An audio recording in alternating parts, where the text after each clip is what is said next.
Okay, so welcome everyone. I am Darcy Peth with Raw Strategic.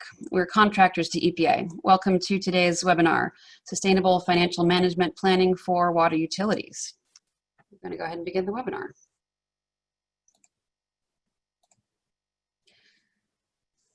Here's our agenda for today. We're going to just do a quick welcome and then an overview of how to use the Zoom. Then we'll have three presentations from Tara Johnson at EPA, Rod Kappas at BDM Rural Water, and Jay Burness and Ted Hennepin at Hampton Roads Sanitation District. A couple reminders, the recording from the call will be posted to the EPA website within a few weeks. And as a reminder, the webinar is sponsored by EPA's Office of Wastewater Management. The opinions expressed in the webinar are those of the guest speakers. They don't reflect EPA policy, endorsement, or action, and EPA does not verify the accuracy or science of the contents of the presentation. And today's webinar is being recorded and will be made available. And as soon as we have heard from all of our presenters, we will then have our Q&A session at the end of our time today. Quick overview of how to use the Zoom. The Zoom menu bar appears at the bottom or top of the Zoom window once the meeting begins, so you can just wiggle your mouse to get that to appear. You can adjust your audio by clicking on the small arrow next to audio settings.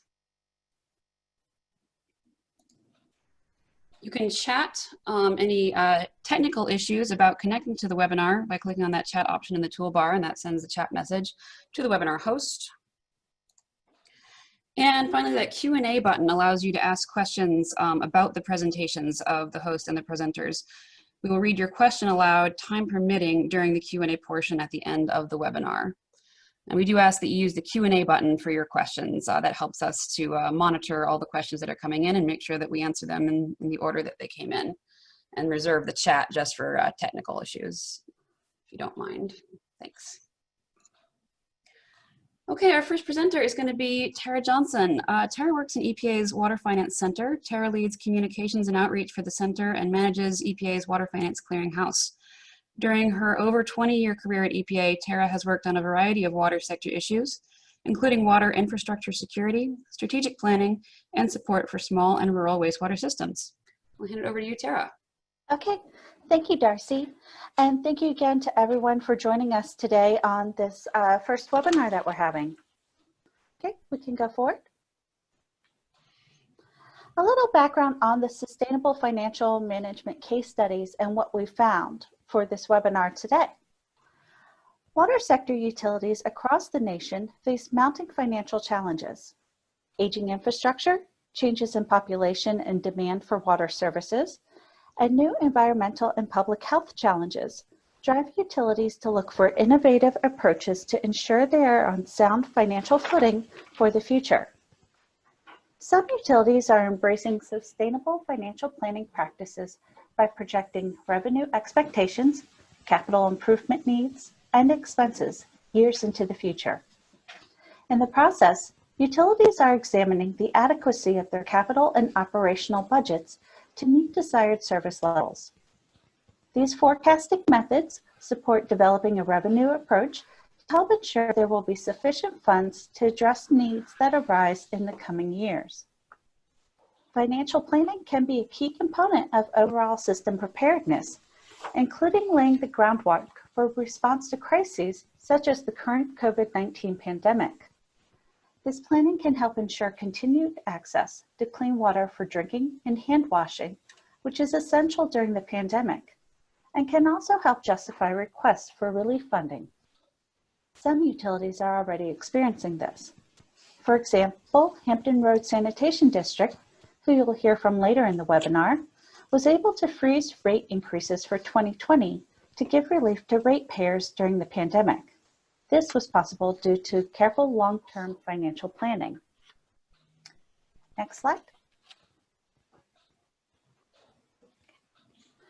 We spoke with individuals at several utilities around the U.S. to ask them about how they are tackling sustainable financial management planning where they are. While the utilities used an array of approaches to sustainably manage their expenses, Several key themes and lessons emerged. Okay. Our first key theme was a forward-thinking planning horizon.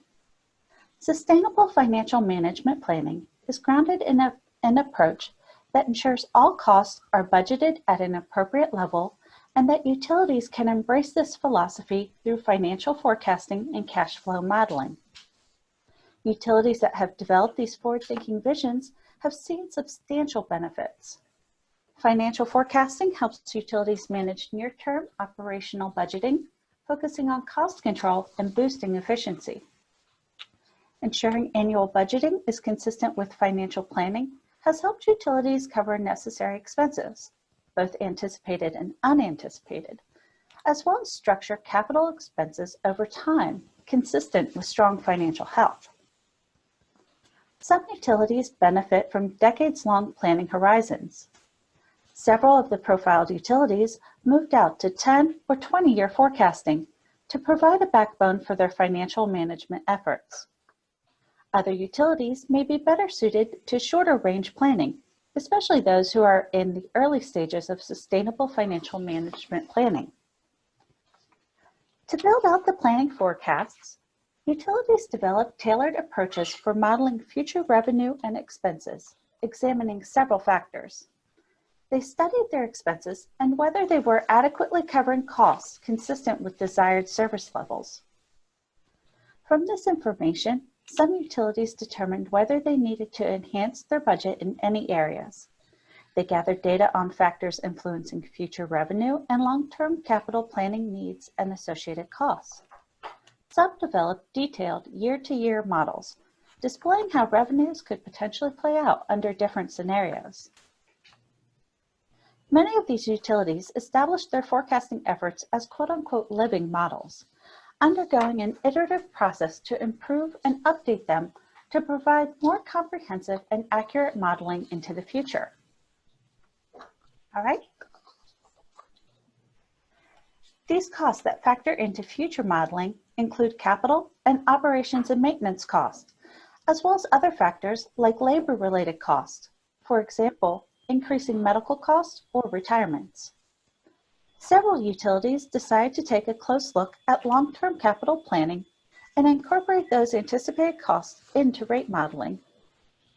Developing a long-term capital improvement plan and an asset management program proved to be an essential cornerstone of the effort for these utilities to improve their financial sustainability. Several utilities built on their long-term forecasting and formalized their improvements into adopted policies. Many of those policies, particularly those that impact accounting and budgeting decisions, helped utilities create a foundation for sustainable financing and ensure that changes will persist into the future. Utilities use policy changes to set minimum fund balances, set spending targets, stipulate a fixed relationship between budgets and expenditures, and more.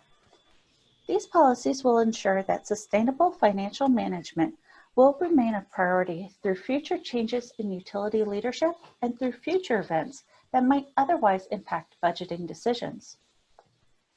The benefits of these financial forecasting efforts and associated policy changes have been substantial. Utilities enjoy greater financial predictability, address areas of historic underinvestment and unmet needs, and work toward financial self-sufficiency. Stability and predictability are significant advantages for utilities. They are able to plan for future needs with much less fear of surprises, improving relationships with local decision makers and with customers. All right. Another key theme that emerged was gradual and predictable rate increases. Enhanced asset management, capital planning, and financial forecasting efforts have provided some utilities with the ability to understand the scope and future pattern of capital and operating expenses, and the impacts on different future revenue conditions, such as water conservation measures, population changes, and wide-ranging economic conditions. For various reasons, many utilities have concluded rates would need to increase to ensure they fully fund capital and operational needs consistent with financial sustainability. Sustainable financial management planning has enabled utilities to learn when and where they could anticipate rate increase pressures over their forecast period, and then to proactively construct an incremental annual rate increase approach that would help avoid spiking future rate increases. Many utilities take the opportunity to closely examine their revenue needs and ultimately find it necessary to increase rates to some extent. Utilities use different approaches to raising more revenue, including creating a new rate structure, exploring additional revenue sources, or increasing rates within the existing structure. Alongside those increases, some utilities used financial management planning and budgeting policies to establish stability, predictability, and reasonable incremental increases in those rates. They instituted annual rate increases designed to mute and gradually impose impacts on the customer base, consistent with long-term modeling and compliant with what near-term budgeting required to fully cover annual costs. They ensured rate increases would be steady and predictable, and therefore less likely to be disruptive to customer affordability. The approaches to help ensure rate increases are relatively low and predictable over time is a significant component of many utilities' approach to affordability. Overall, strategies for affordability have fallen into three approaches: working to keep incremental rate increases as steady and as low as possible, implementing direct customer assistance programs, and drawing on other low-income assistance programs within the community. All right. Our final overarching theme was the need for communication. Communication efforts can ensure that the utility and community understand the need for and benefits of smart financial planning. Some utilities have placed a high priority on both internal and external communications as their financial model evolved and found it to be essential to employee, customer, and local decision-maker support. Early and frequent collaboration with the local governing body helps ensure decision-makers fully understand the basis for needed rate increases and are positioned to respond to the questions raised by the community. Some utilities have found that customers are more likely to understand the transition to sustainable financial management if they remember the need to avoid major problems, such as outages caused by failing infrastructure. Those utilities also found that improving communications between different utility departments was an important building block of success. Opening and maintaining these internal communication channels ensured information needed to support financial forecasts was available on a timely basis and helped to improve the efficiency of what is inherently an iterative modeling process. Utility efforts to proactively engage with customers and decision makers in order to raise awareness of the need for and timing of rate increases has created a solid path to success for sustainable financial planning. This strategy helped utilities overcome historical resistance to rate increases by providing a clear basis for the need, avoiding substantial rate shocks, and helping ratepayers to prepare. Darcy? Thanks very much, Tara. Appreciate that. We are going to go ahead then and move on to our first utility presentation. We're going to hear from Rod Kappas. Rod Kappas was hired to be the general manager of BDM Rural Water in January 2016. He previously spent 24 years in the finance industry. Rodney is a graduate of South Dakota State University with a bachelor's degree in economics and a minor in computer science. I'll hand it over to you, Rod. Go ahead. Thank you, Darcy. Could I have the next slide, please? Next slide. Just a little bit about BDM Rural Water. We're a nonprofit corporation owned by our members, organized under a 501c12 structure. We serve 4 counties in northeast South Dakota. Initial construction had started on BDM rural water in 1984. That was completed in 1986 with an initial project in 1996. And then a pretty major build out in 1999 to 2006, which was done in 4 phases. Currently, we have about 2,274 customers, about 8,000 connections with about 8,000 customers. And in that, we serve 17 communities, bulk water, 2 communities individually. And our footprint covers about 2,040 square miles. We have 1 treatment plant, our source water is groundwater, 15 reservoir pump stations, and we'll average around 1.1 million gallons per day. Within the summer months, May, June, July, we'll get up to about 1.6 million gallons per day. We do have 1,575 miles of pipeline, and that would be the equivalent of a pipe running from New York to Dallas, Texas. And that does entail anywhere from 1.5 up to 14-inch PVC pipe. Some of the initial stuff was glued pipe. Most of the latter stuff is all gasketed pipe. Next slide, please. So we had, within BDM, when I became the general manager, we had about $3.9 million of unfunded depreciation expense in the previous 10-year period, and that was very concerning. However, that was only part of the picture that we were dealing with. The other part, of course, is the cost of inflation to get to full cost pricing.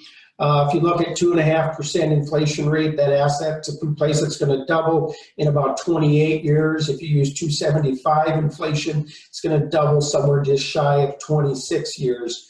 And the other issue we were dealing with, our rates had not been raised from the 1986 to 2016 time period, except for one time there was 1 tier adjusted. So you can see it was very difficult to run a company on a 1986 revenue budget with 2016 expenses. So the questions we started talking about in the boardroom was, what kind of rate adjustments were we going to need? What was our true cost of production, and how are we going to communicate that to our customers, and why, and what would be the benefits for BDM moving to a sustainable rate structure?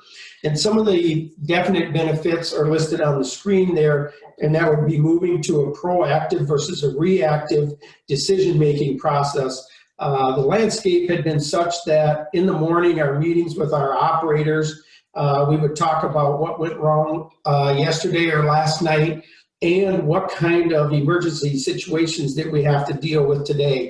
It was very reactive. We didn't have time to be proactive and go out and do things before they were an issue. It would definitely give us more flexibility around better planning. We could make better informed decisions. We could do things, invest in a hydraulic model that would help us understand where some of those choke points were in the system. It would help us make long-term decisions, which could help us correct the operational and the capacity issues we were having in the system. It would help us with improved customer relations. We'd have less unexpected outages, increase our customers' confidence in BDM. We would definitely have a better work environment for our team and our operators. Our operators are our ambassadors. They're out there talking to our customers on a daily basis, and the environment they were working in, they just had to answer to issues, why things weren't working the way they were supposed to, why we were having the issues we were, and moving to more sustainable. They could be out there talking about the proactive things we're doing instead of what they were. It would definitely lead to more operational flexibility. It would allow us to make enhancements to the system, increase our reliability. We could increase our redundancy where possible, and certainly it would help us in our sustainability of the system. It was going to allow us to invest in a SCADA system that would make the system make adjustments without having to have operators involved in all those decisions, and allow us to do such things as install VFDs, which would be electrical cost efficiencies, and should help us in our not having the issues with the pipeline breaks. It would also help us on a better credit standing with our creditors. We could have shorter credit approval, and we could take advantage of some of the market conditions that would be out there. An example of that was one of the bigger projects we had done. The engineers had engineered it, said it was going to cost about $3.6 million to do the project. However, they said they were getting calls from contractors. They were looking for projects of our size, and they said they would bid aggressively to be able to get a project to have fill in for the gaps that they had in their work schedule. Ultimately, that project was bid, and it came in at $3.1 million. We were able to get our credit approval on that particular project in not much over 30 days, and we were able to have the project start that fall, and again had significant savings. And into that, getting to a sustainable rate structure is going to allow us to recover our expense of asset depreciation, which in effect will match the incremental cost of that PPE utilization to the revenue that's required to offset that. Next slide, please. So our conversation was, where do we start? Why were we having all this conversation around long-term sustainability when we still had positive cash flows, although significantly declining positive cash flows? And the questions by our customers were, what's changed from our first 20, 30, 40 years of operation in the system to today? And we basically broke it down to there's two basic revenue generating components in BDM. We have our monthly base fee income, and we have our water usage income. And one source can and may subsidize the other, and later on in the slide presentation, you'll see that that is what was happening within BDM. But we basically broke it down to those two income buckets and explained that when the water rate covers our operational expenses, it's basically our expense to pump, treat, and deliver the water, and our monthly base fee covers depreciation, which would fund our cash finance CapEx, fund our term principal payments, and fund our capital reserve bills. Then in general, if our water rate isn't set at an appropriate level, you would feel that in the monthly cash flow. And likewise, in general, if the monthly base fee was inadequate, the cash flow may not be impacted for many years due to the long-term nature of those system assets. Next slide, please. So our conversations were to evaluate our base and water usage rates, where we wanted our base rate to fund 100% of our depreciation, which in effect, that would fund cash finance CapEx, term principal payments, and fund our capital reserves. And our water usage rate would be set at a level that it would cover all of our O&M costs, which again would be the cost to pump, treat, and deliver that water, plus our term interest expense. And with an eventual plan to get to a point where we were going to handle those inflationary replacement costs in our long-term plan. Next slide, please. On this slide, I received permission from AE2S to use this slide from their study, and they did a study recently on water system depreciation, a capital planning tool for the well-managed utility, and that is available to the public. But on this slide, basically, they used about a 2.85% inflation rate, and they had a $500,000 asset, which had a 20-year lifespan. And it in a nice snapshot, it shows you that what that asset does over time as it is wearing out, that you have that depreciation over time. It indicates the inflation increases the cost over time of the asset replacement. And the other thing we were dealing with was the decrease in the grant dollars and how that was going to have to affect your rates going forward. And again, this is a very simplistic model, but it was one that really showed in a snapshot to our customers what the cost is to replace those assets. Now at 2.85% inflation over 20 years, that $500,000 asset is going to cost $876,000 to replace. So it's not just the initial cost of the asset, but what does that inflation do over time to replace that asset? And the other thing that we brought into the picture and explained to our customer base, and we just built some models that we shared with them, and I'll just briefly share some of the numbers out of that, is initially in 1980, when the system was built, and it was built with around 50% grant dollars, the base rate, the principal portion just to service that amount of money was around, it took about $20. And again, this is just assuming that all those assets, these loans were set up for 40 years, assuming that in this simplistic model, all those assets would last for 40 years when we know there's assets in there that are 10, 20, 30-year assets. But assuming they all last for 40, the base rate had to be $20. If you fast forward to 2020 and you assume instead of 50% grant funding, we would only be at 20% grant funding, the base rate would have to go to $94 to be able to service that principal amount for the next 40 years. And if you were so fortunate to be in a state where there's still significant grant dollars, if you could have still got 50% grant money to replace all those assets just to the same type of assets you had before, your base rate would have had to go to $59. So a significant increase in base rates in order to replace those assets, again, in this scenario where they would just have lasted 40 years. Next slide, please. So we were to the point of determining, does our rate structure break down as follows? So does our water usage rate cover our O&M costs plus our term interest expense? Was the base rate appropriate to cover 100% of our depreciation expense?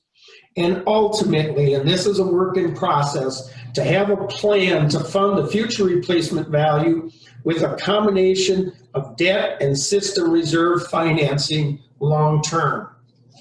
Next slide, please.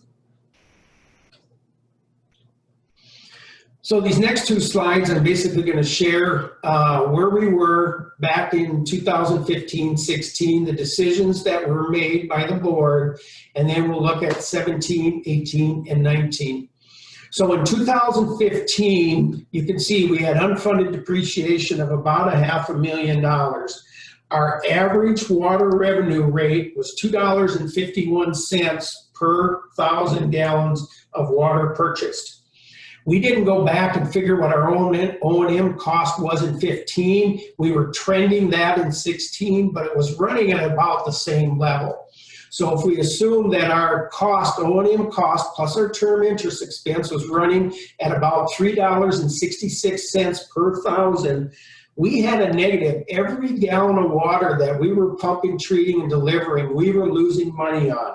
And so in 2015, if you use $3.66 cost, we were losing about $1.15 for every 1,000 gallons of water that we were pumping, treating, and delivering. Well, where was that deficiency? Because those monthly bills had to be paid. That deficiency was coming out of our base rate of $28.48. At that point in time, the $28.40 was $12 short of covering 100% of depreciation. Thus, you can see we were using some of our base rate money to cover some of our O&M costs, which in turn was causing the unfunded depreciation of $500,000. 2016, we were halfway through the year. The board made the decision that we needed to get to about a $4 average water revenue rate in order to be able to cover all of our O&M costs with term interest expense and start moving our base rate up to get closer to covering 100% of our depreciation. So in June, from June through December of 2016, we increased all of the tiers in our water rate by $1.50 per 1,000. That was a 60% increase in our water usage rate. At the same time, we increased our base rates by $5, and that was a 17% increase. So we ended the year, we still had a negative 48-cent margin in between our water revenue and our water usage rate, and we were still short, but we certainly started closing the gap in our unfunded depreciation. Next slide, please. So 2017, you can see the results of the rate increases that we started in the second half of 2016 to be able to close that depreciation gap. So in 2017, we had completely closed our gap in our unfunded depreciation. Our average water revenue was $4.16 per thousand. Our O&M cost was $3.80. So we had a 36-cent margin per thousand gallons of water in our water usage rate. We were still short about $6 per user per month of 100% covering our base or our depreciation with our base rate. But with the increases that we did, we want to do that over time as long as we can stay in a state of having enough margin in our water usage rate to be able to cover that deficiency in the base rate, but yet fund 100% of our depreciation expense. So 2017 to 2018, you can see that our margin in our water usage rate dropped from 36 to 15 cents. We had fully expected that that was going to happen with some of the things. We completely redid our IT in the office. We added another operator. We were running with 3 operators, and with the system aging and the miles of pipeline, we needed to add another operator. So we were hoping we were going to settle in somewhere around 2018 numbers with our water usage revenue margin being positive, and then over time moving up our base rate to be able to get to where base rate completely covers 100% of our depreciation. Going into 2019, we did do a 20-cent increase per 1,000 gallons. Again, that went into effect June through December, so we won't see the full effect of that until 2020 numbers.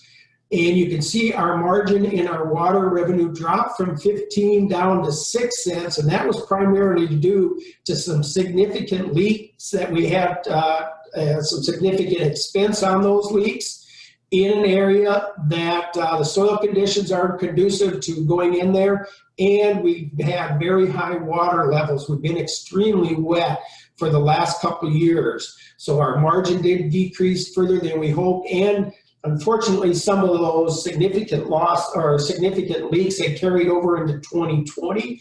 So we're seeing the same type of scenario start in 2020, but as of late, those issues in that area, those leaks have subsided. We've been able to get all those fixed, and hopefully after 2020, some of that will settle out. But again, as the system ages, we're going to have more and more of those leaks that we're going to have to deal with. So where we were in 2019, after we had made the rate adjustments on our MHI, right now, depending on the county, we are running at about 1.3 to 1.9% on the water usage for 6,000 gallons, what that charge is to our customers based on our MHIs. Next slide, please. So here's where we really wanted to have a tool that we could monitor our progress.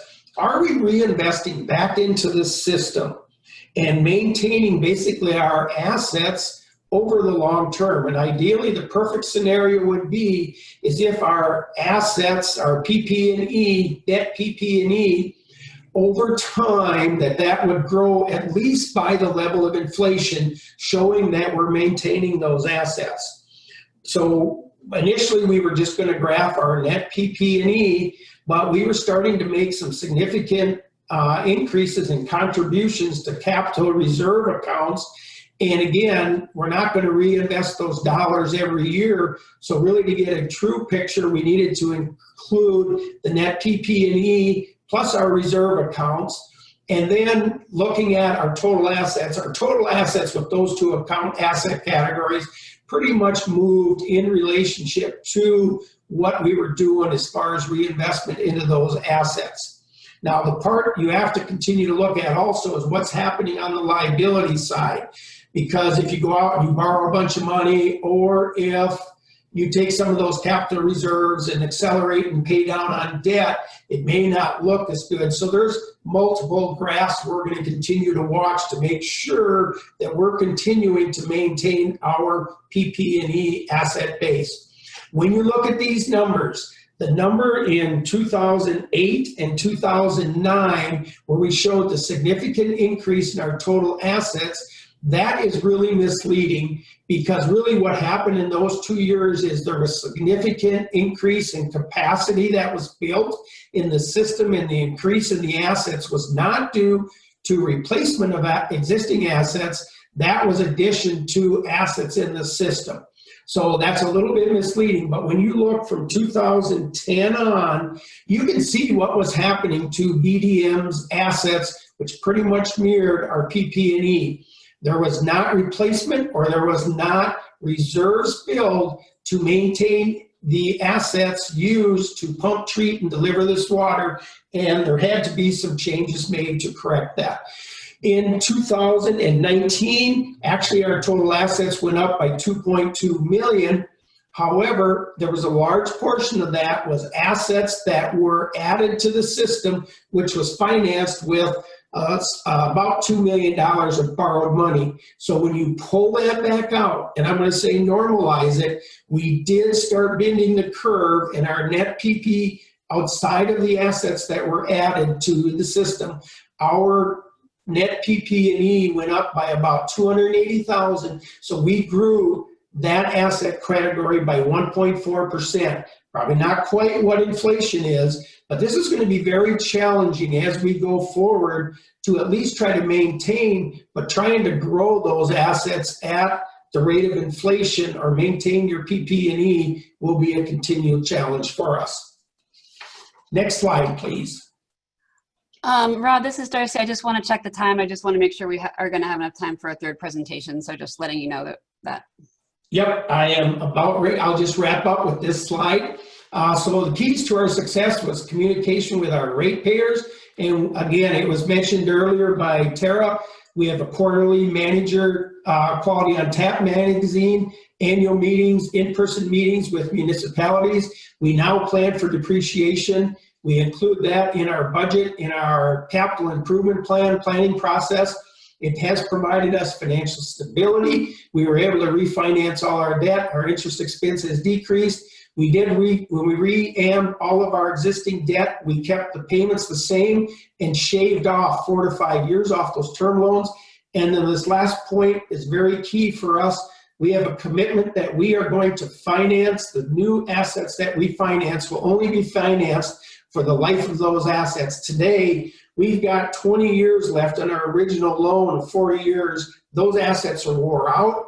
And so we're starting to replace assets that we have 20 years of payments left on. That's all I have, Darcy. Thank you. Thanks so much, Rod, for that excellent presentation. Really appreciate it. I'm going to go ahead and introduce our speakers for our next presentation. So Jay Burness is HRSD's Chief Financial Officer and has served in this role since 2015. He's been with HRSD since 2005, serving as Chief of Planning and Analysis. He's a professional engineer with a degree in civil engineering from Old Dominion University and an MBA from the College of William & Mary. Ted Hennepin joined HRSD in November 2006 as General Manager. He previously served as Director of Public Works for the City of Hampton. Mr. Hennepin holds a Bachelor's of Science in Civil Engineering from the University of Virginia.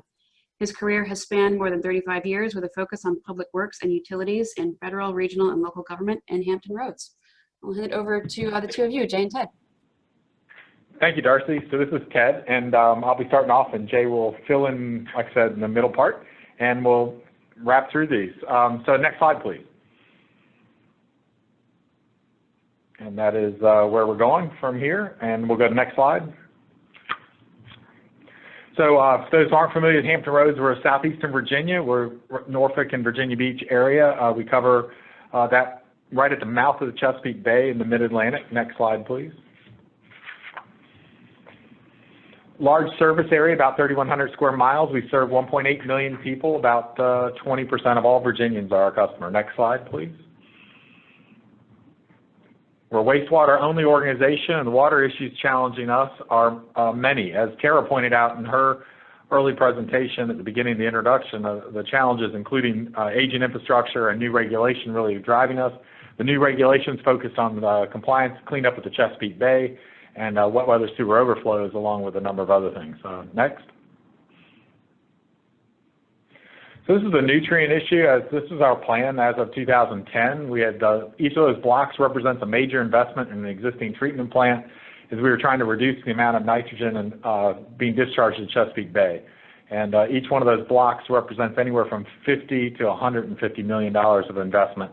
And that's what we were facing in 2010. Next slide, please. At the same time, we were negotiating with EPA on a consent decree for wet weather overflows. Even though the overflows weren't a huge issue for our region, we fit the block for EPA. Sorry about that, EPA, but essentially the enforcement was on all systems greater than 100 million gallons were going to be under federal enforcement as a result of overflows.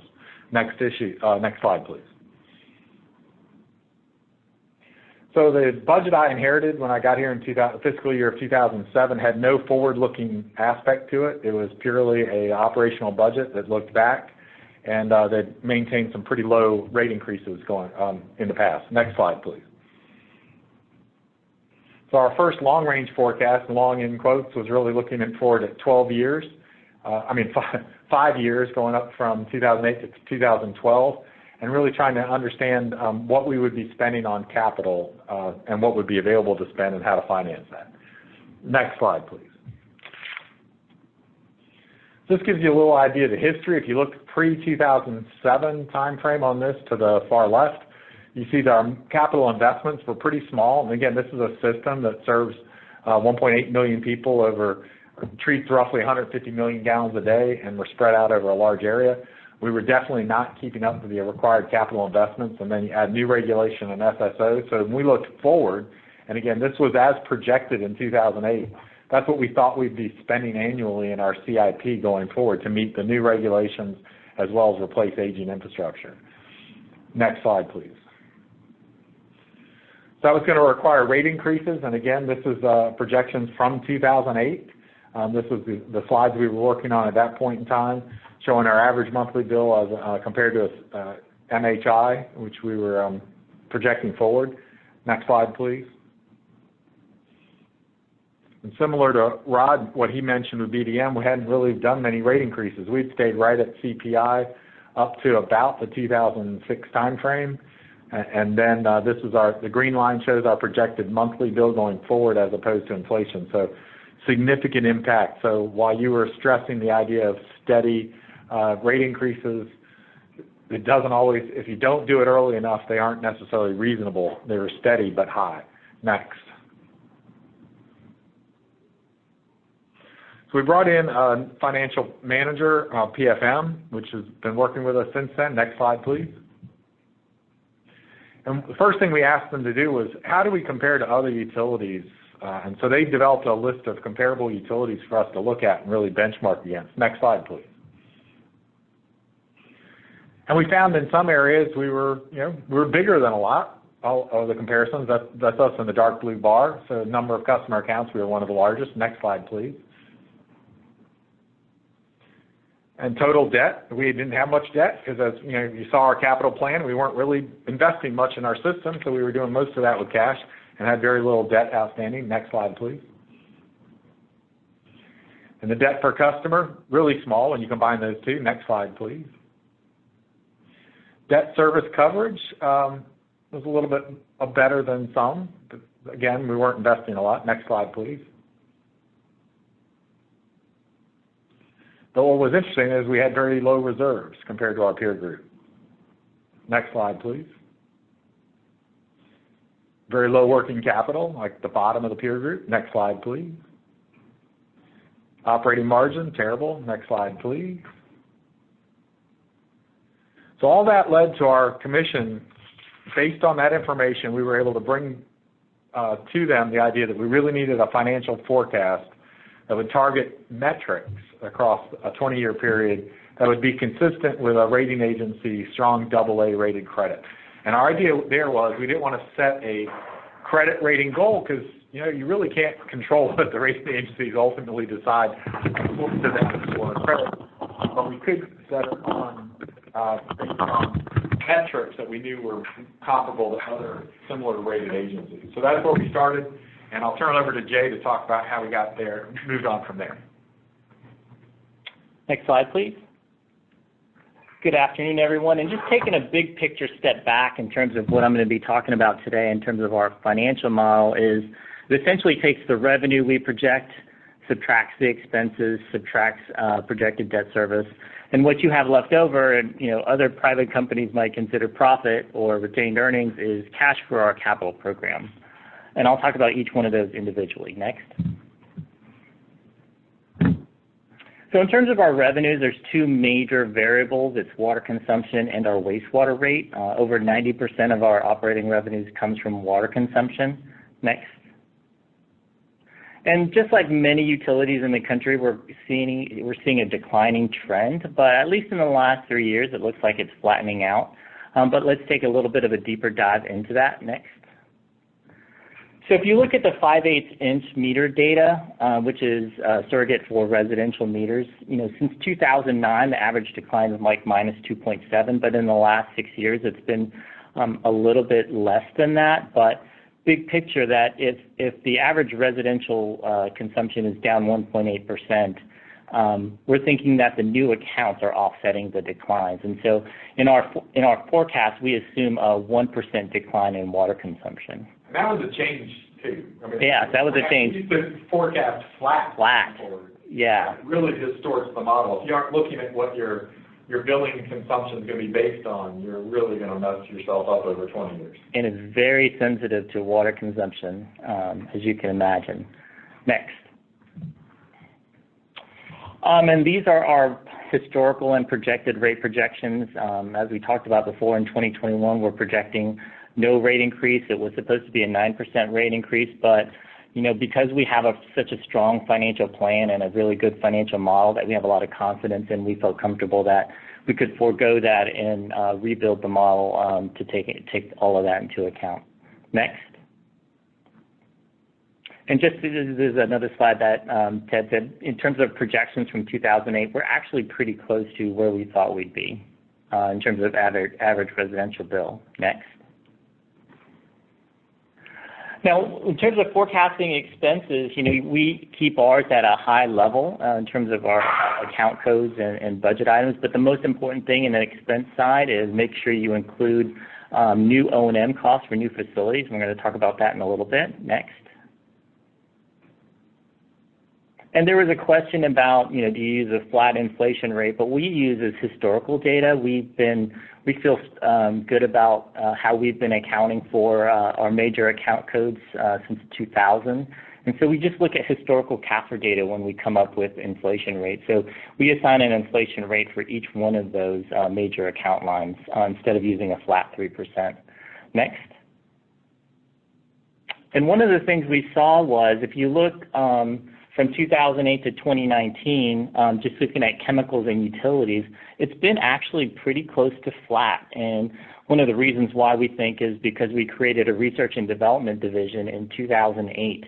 And if you compare that to inflation data, we saved gross amount of $39 million. And that's really led by 2 PhDs and an army of interns that they have doing research projects. And so this is just the O&M savings that we've seen. There's also been a huge capital savings as well. Next slide, please. In terms of our capital program, we've been doing project prioritization since 2008. So once a project gets into our CIP, the question then is, when is the most appropriate time to do that project so we do the right project at the right time? So we recently implemented a risk-based project prioritization. Next slide.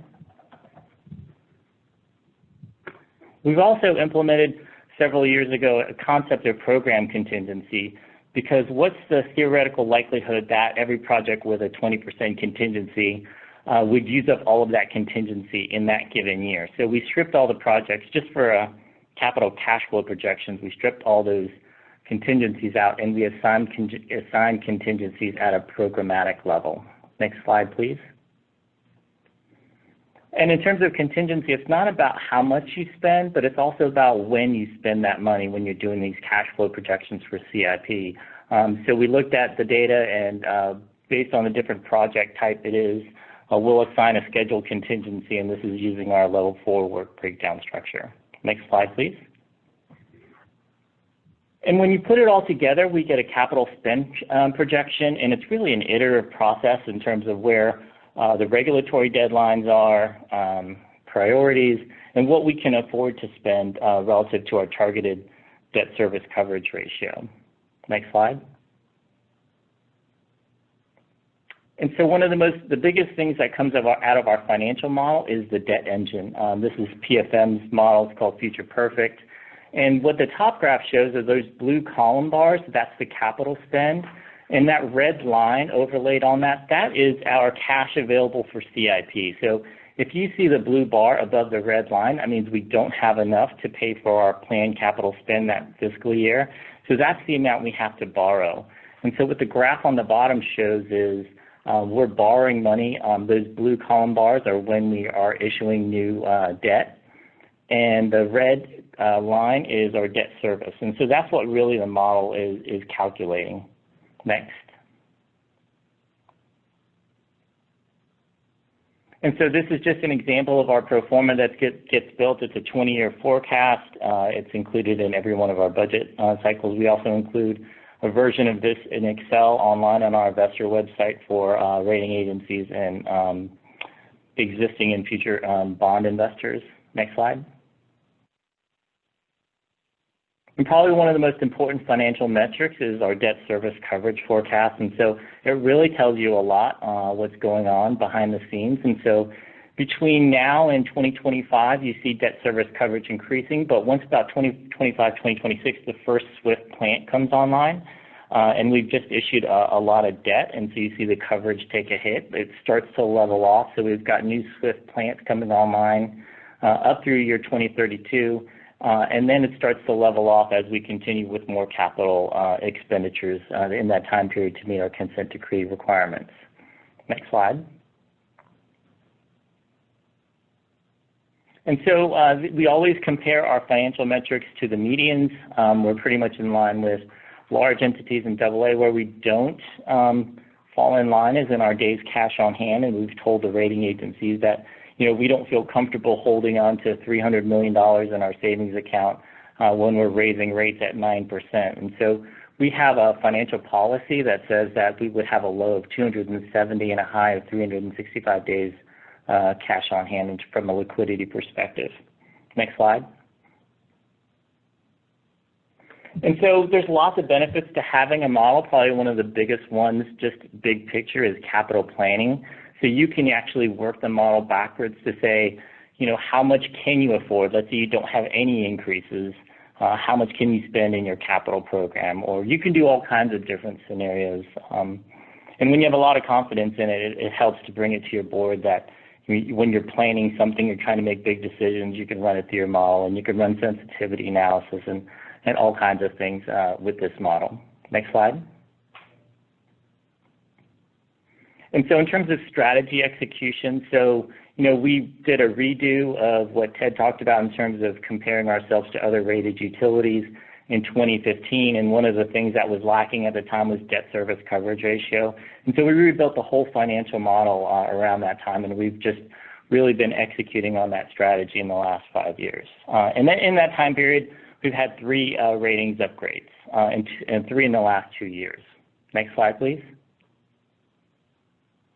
And communication is so important between finance, talking to operations, engineering, and water quality, making sure that we all have a good understanding of what are the regulatory deadlines, what are the priorities, what are things that are going to affect finance, so we can make sure we can plan for that and make sure we have a sustainable utility in the future. We're also one of the few utilities that publishes our financials on a monthly basis, both on EMA and our investor website. Next slide, please. And this is just a snapshot of our budget, and just to highlight, our 20-year CIP has a planned spend of $5.7 billion. Next slide. Turn it back over to Ted. I'm just going to wrap it up. Jay mentioned SWIFT, so one of the things we're doing is by having a strong plan, we were able to pivot from this traditional sense of wastewater treatment, next slide please, to one where we're adding advanced treatment, making drinking water and using that to recharge the aquifer. And so the fact that we had a strong financial plan built a lot of trust with our regulated community, the regulators over a period of time. We showed we were willing to continue to do the rate increases that we had projected forward. The Commission has stayed behind that plan the whole time, and it really opened the door to integrated planning. Next slide, please. So we're in this integrated plan, hasn't quite been inked yet. We expect to get approval any day, where we're going to be doing some more environmentally beneficial projects first before we get to the wet weather work, while we're doing some high priority wet weather. So again, the financial plan was fundamental in making EPA really help see the benefits of this and the fact that we can afford to make it happen. Next. And then the other thing is, and this was mentioned, Tara pointed out that there's lots of reasons to have a strong financial plan in place, and she mentioned the fact that we were able to postpone this planned rate increase as a result, and we'll use some other ways to adjust for that going forward. And I think that's all we've got. I think we're believing that our financial plan has put us in a great position to deal with black swans, unicorns, or pandemics. I think we can handle any lions, tigers, and bears coming our way because we've got a strong plan and a lot of history of execution. So that's not leaving much time for questions, but I'll turn it over to you, Darcy. Appreciate it. Thanks so much, Ted and Jay, for that great presentation. Yeah, we only have just a couple minutes left, unfortunately, but we are going to take that time to answer a couple of the questions that have come in. What we're going to do first is there's two questions that came in that Ted actually typed in answers to very helpfully. Thank you, Ted. But I think these are really good questions, so everyone would benefit from hearing them discussed out loud. So I'm going to read the question. First one is there a rule of thumb for how much reserve funding an organization should maintain for a wastewater treatment system, and should it be a percentage of the total, the system total asset value? Ted, you want to reply to that one? Yeah, so we didn't think there's a hard and fast rule, because you talk to rating agencies, cash is critically important. But I think it's, at the end of the day, it's the utility evaluating the various risks you're going to face and how much cash you need to have so you can overcome those without disruption of service. So our rule of thumb is that 200 to 300 days, but it vary. And when we did the comparison with like utilities, we found most of them had significantly more cash on hand. We haven't allowed cash on hand to drive, or ratings to drive how much cash on hand, as Jay mentioned. We think that would be too much for us. But I think the real piece the utilities need to do is a serious risk analysis. Are you in a hurricane zone? Is it going to wipe out your entire ability to treat? Or are you dependent on a contract operator that could go belly up and you need to go to a different contract? Trying to figure out what your immediate needs are for those reserves. It really isn't about just a full reinvestment in your infrastructure. It's really your operating reserves are what's driving that. Great. And Rod, I wonder if you want to respond to that one as well? Yes, we currently have a goal outside of our capital reserves that we keep on hand. We have a minimum of 120-day cash on hand for our operating reserves. And we like to keep that north of that. We're running about 200 days. With our capital reserves, we might be up there around 425 days. But again, those capital reserves are very important to handle those operational issues that will come up. And again, our minimum is 120, but we try to keep that probably up there around 200 days from the operation side. Great, thanks for that. Next question is, for the financial forecasting cases described herein, does it need to be reworked now to forecast the COVID-19 impacts to your utility and your customer base? And for how long? 6 months, 12 months, 18 months? Ted, do you want to offer a response to that? Yeah, I think, I don't even remember what I wrote, but I think here it's really around the ability to have a model so you can make adjustments for things like that and then figure out the various ways you could adapt to it. And I think Jay talked a little bit about that. But it's really, you don't really rerun the model just for a couple different projections. It's a tool that we use on a regular basis to plan scenarios and see what the impact would be. So that's another benefit of having a really robust model that you can do that with. Great. And Rod, if you had any response you wanted to offer to that one too? Yeah, pretty much what Ted had mentioned. We've been very fortunate. Our water revenue has not dropped off. We're very ag dependent, so the COVID situation has not impacted us. But again, it's just having a very healthy balance sheet, having the reserves, having the ability that if I did have to go borrow some money now with my creditors, I could do that in a very short period of time. Mm-hmm. Okay, I think we have time for just one more question. So I'm going to read one more for everyone to respond to. This one is, does either agency have programs intended to support low-income residents? I live in Philadelphia, which has a very high poverty rate, and there's a lot of desire to provide relief for water bills for low-income residents. I'm wondering if either of you two utilities face a similar problem and if you feel like you're in a financial position to address it. Silence, Darcy, sorry. So, we've tried a couple different aspects of addressing that. We haven't, frankly, been overly successful. We've got a regional program that has a voluntary donation bill pay assistance, but we're still wrestling with what to do around long-term solution on affordability. I know Philadelphia's got an income-based rate. I don't see us going to that, but we continue to look for ways to help folks on the lower income side. Thanks. And I would pretty much mirror Ted's comments. I mean, we don't have any current program, but we are always watching the affordability as far as where our rates are going. And as of now, we do not have any programs in place or available to assist in that arena. Got it. Okay, well, unfortunately, that is the end of our time together. We really appreciate everyone for participating, typing in your questions, and for listening. Very much want to thank our presenters as well.